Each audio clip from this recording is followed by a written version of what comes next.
Gentleman from Minnesota is recognized. Thank you, Mr. Speaker.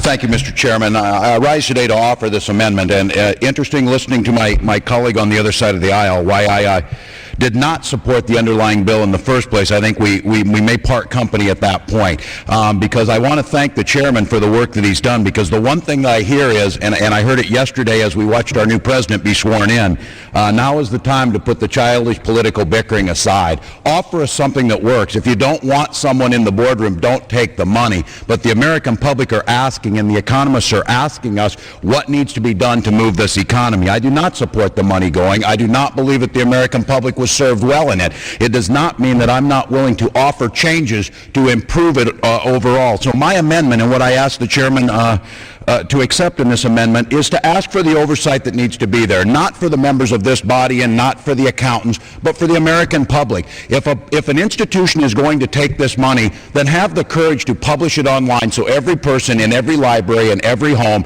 can go and see where their tax dollars are being spent. And if that is simply an intrusion into the private sector, simply don't accept the money. But I see them beating down the doors of this Congress and beating down the doors to try and get them. So my goal, and I believe the chairman's goal all along has been, it was working with the previous administration who put these proposals forward. The chairman did the time-honored practice of this body of reaching compromise for the good of the American public. So what I ask, Mr. Chairman, is looking retrospectively into the $350 billion that was spent, and then forward, that these institutions be required through the Secretary of the Treasury to put and post online how each and every dollar of this money is being spent. And what I believe is you will get transparency, you will give me accountability, and I think in the spirit of what my colleague is saying, you will have a great incentive for the market then to work fairly on an even playing field, making sure that we once again put those things in place that actually make our financial system work, actually free up credit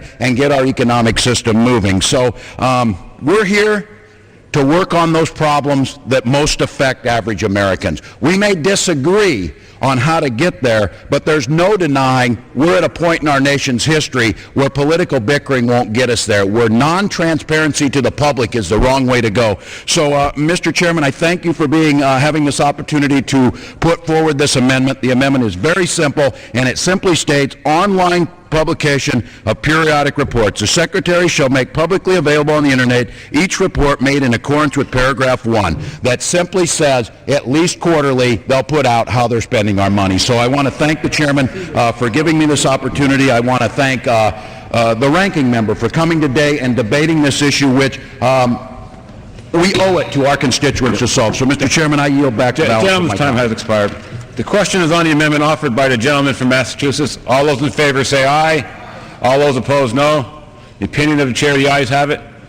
The amendment is adopted.